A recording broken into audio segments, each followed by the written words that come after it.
Welcome back to the kitchen, guys and girls. We're doing an intro from this point of view because it's been a while. Hope everyone is well, and today is another very special video for me.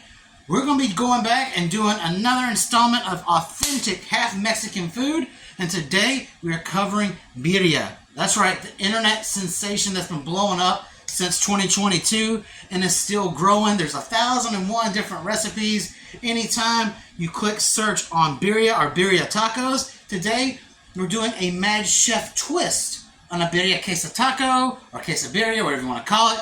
You've seen birria before, but not quite like this, so let's go to prep. And we're going to be adhering to the traditional birria recipes you can find anywhere on the internet.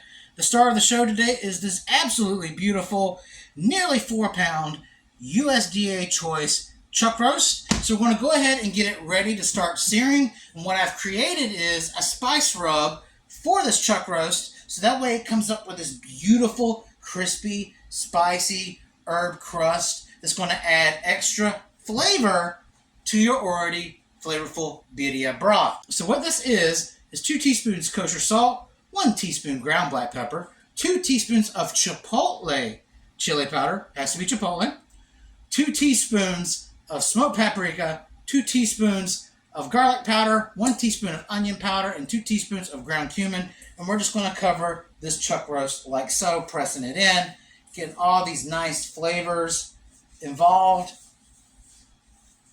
And we want to cover every inch and every crevice of this roast, so that way we have this crust and this flavor. You want to get maximum flavor for every inch of this meat that you can. See how I'm going over the sides. So most traditional birria recipes do not have this step. The reason why I created this spice rub is not only to add extra flavor and elevated flavor, but like I mentioned in the first installment of the Authentic Half Mexican Food series, that I lived in a very small town and certain ingredients were just not available here. The same applies to this recipe. I've got most of the traditional flavors, but to make up for some of those chilies that I could not find, this spice rub will add authentic Mexican flavor to your broth.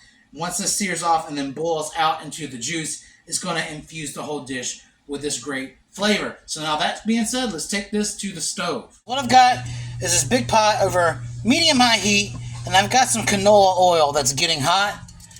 And now we're going to add our chuck roast to this. And since this is a fairly big chuck roast, I'm going to be searing it on top and bottom for about 4 minutes. And then after I get done searing the top and bottom, we're going to sear off all the sides. Alright, it's been 4 minutes, and let's see what that top side looks like. If I can grab it.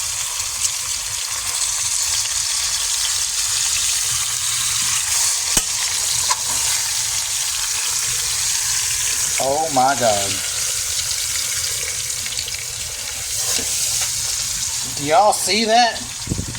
That is going to spell flavor. Like big time flavor.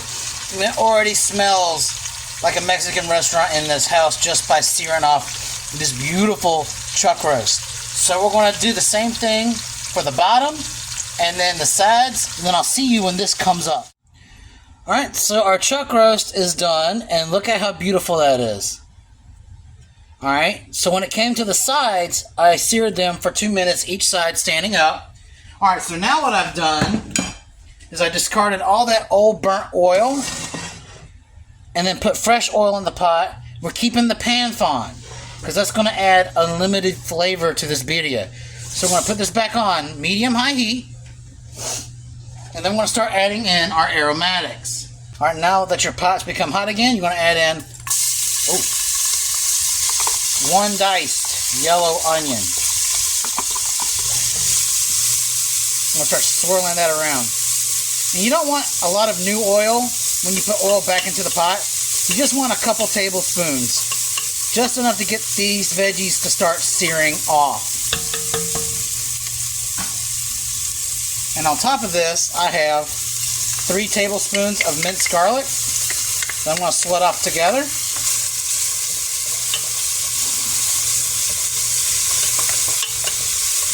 And we're just looking to get these translucent.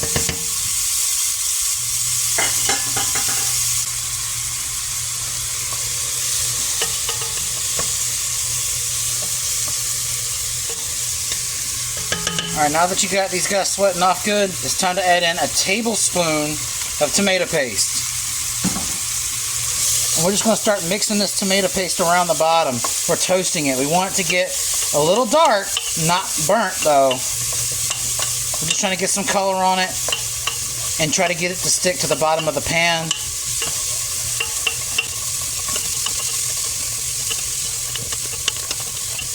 Alright, now that this is nice and browned up, we're going to add 2.5 quarts of a good beef broth. You can make your own. Today I'm using this reduced sodium. Anytime I use stock, it's always going to be low sodium. I don't know if you guys have noticed this from a lot of my previous recipes. I don't really use a lot of salt when cooking. There is a history of hypertension and heart issues, and the less salt, let's be honest, the less salt I put into my food, the more I can afford the caffeine addiction I currently have. Because let's face it, I work in retail, I run a retail kitchen, I need caffeine. So I can definitely take a hit on the salt.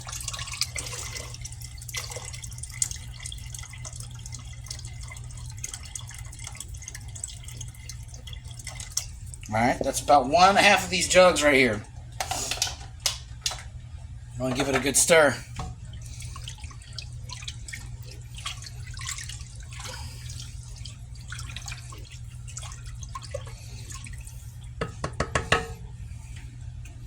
Alright, now that we've gotten our beef broth in with our cooked down onions and garlic,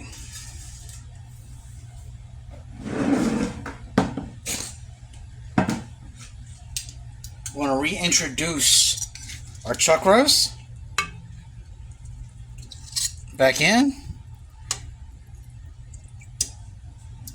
And then to this, we're going to be adding 5 guajillo chilies that I've seeded and 5 Japone chilies that I've seeded. Japone because I cannot find chilies de arbol in the local area, and I don't feel like having to travel, 35 minutes to an hour or more just to find an arbol chili. I also could not find ancho chilies, dried ancho chilies, which is one of the traditional flavor profiles for birria, which is another reason why I created that seasoning rub. So we're just going to toss all these in. All these peppers have been seeded and stemmed. But if you guys are having small town Mexican issues like I am finding, certain ingredients, I found both the japones and the guajillos at Food Line in their Badia seasoning aisle with all their other Mexican-inspired seasonings.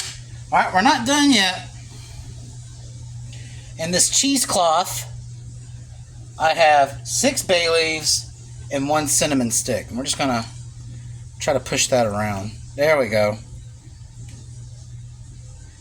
Like I said in the last video, traditional Mexican cuisine loves to use cinnamon as a spice. I'm going to add just a little bit more of this stock. Oop. Just to submerge that meat a little bit more, make sure I have enough braising liquid. Alright, that looks a lot better. Alright, so we're going to bring this to a slow boil. And when that happens, we're going to put a lid on it and we're going to let this simmer for an hour.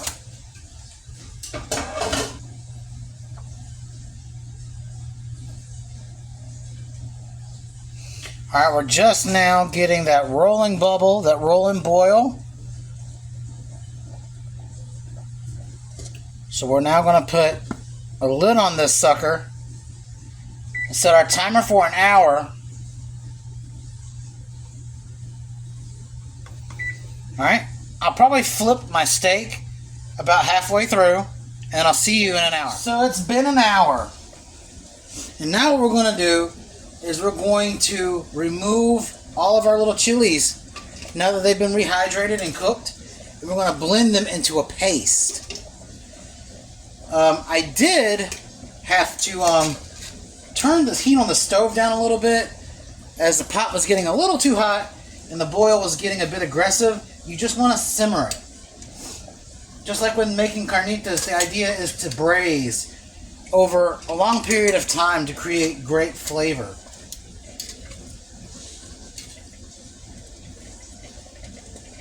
And these peppers are just falling apart.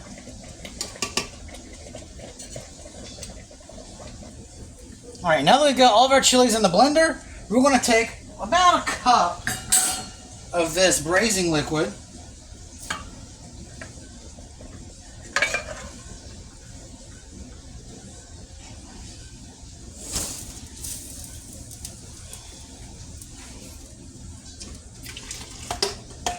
Maybe a little more. And we're just going to turn this into a fine paste. Let's go ahead and get that on.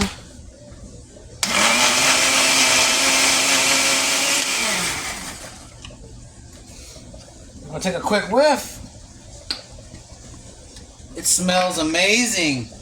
And we're going to pour it right back into our birria broth.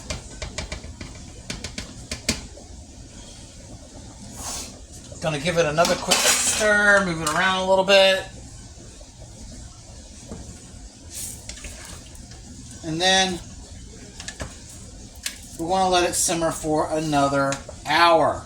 And the reason I turned down the stove is if it boils too aggressively and cooks too hard, this meat is not going to be falling apart. And you can't make a good birria with a very tough piece of meat. So let's go ahead and cover this back up, set our timer for an hour.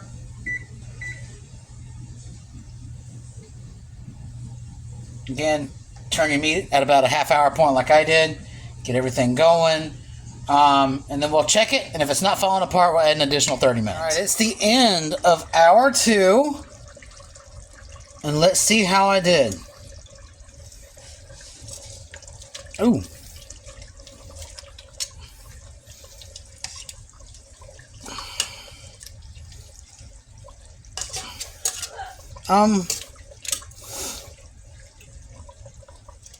It looks like it could still use another half hour. So we're going to put a lid back on it and simmer for an additional 30 minutes. Then we should be done. So that last 30 minutes did the trick. And this is our beautiful biff. And I've already pulled out the cheesecloth. And what we got left here is this beautiful fat gravy, or fat soup, or fat juice. And then we'll be using this also to shred our beef. We want to keep the beef as juicy as possible. So we're going to take a little ladle of our braising liquid, that nice juice.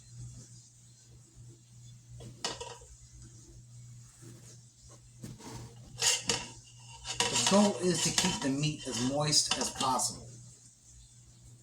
Alright, and now we want to shred this. We want to be very delicate because we spent over 2 hours cooking this meat. So we're going to take 2 forks and pull this apart. Make sure to try to shred some of the fat up in it. This is supposed to be fatty and luscious. And it's fork tender. It is just coming apart. It's just not even putting up any resistance, and that's kind of what you want. And just like that, we've already shredded up our 4-pound chuck roast. And you saw how effortless that was. So now all we're going to do is take a quick taste of our simmering broth. See if it needs any added salt.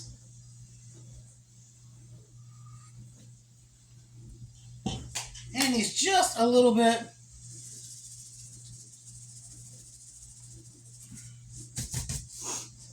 Alright, so now we're going to go ahead and start assembling our queso tacos. Alright, so what we're doing now is we're getting our pan hot over medium-high heat. And now we're going to take our corn tortillas. I don't know if you watched my last authentic half Mexican food video, but I had to end up throwing away over half of that bag of corn tortillas. So we're going with another brand. Let's see if we can bring about better results. Alright, so what we're going to do now is we're going to take our corn tortilla and run it through that birria fat to get a good layer of that fat on there. And now I'm going to throw it on the pan and let it heat up. Alright, and while that's happening, we're going to go ahead and put on some of this quesadilla cheese. Normally this is served with cotija cheese, but you guys already know the story on that. Small town problems. Can't find it. And I don't want to drive an hour or wait for, Amazon to ship me some. So if this is just as good, this is a very tasty cheese.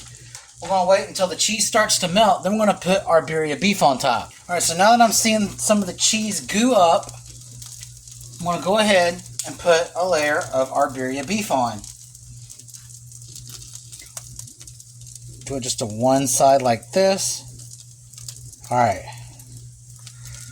Not done yet. I'm going to take a little bit of that birria juice on the inside. Keep it nice and moist. And then we're going to hit it with a dollop, a very slight coat of some of this dried cilantro.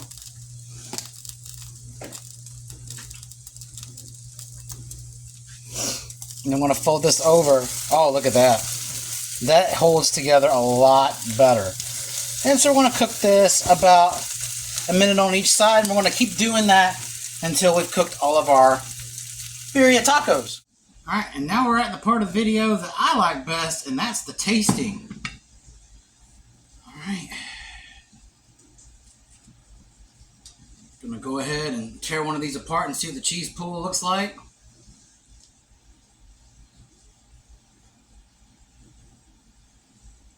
That's banging right there. And so it's traditionally served with a side of the juice or consomme. Mine's a little thick for some reason. I'm guessing that's because it had some extra time to cook down. Either way you look at it, all I did was put it in this bowl, added a little bit of cilantro on top, and now we're about to try it.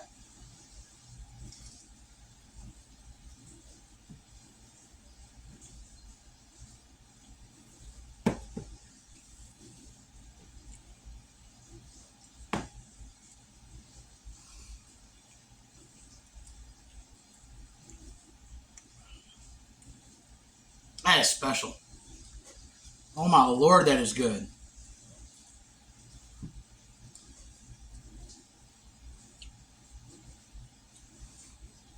This is quite literally the best shredded beef taco I've ever had in my life. My only prior experience with birria was that dipping taco from Taco Bell. You know, they discontinued about, at the time of this recording, about a month ago. That was okay actually for Taco Bell. That was a little stepped up for Taco Bell, but it wasn't nothing like this. You know? I may have learned about these foods a little bit later in life, but I hope my father, who is from Mexico, is looking down upon me from upstairs and is proud of what we've done here today and the last time. I wonder, now, if you ever had stuff like this growing up in Mexico. I'll never know now, but I'm definitely paying tribute to my heritage. Love you, Dad. Hope you're resting well upstairs. And guys, this is a great meal for any occasion. Go out there and try this. Birria is amazing.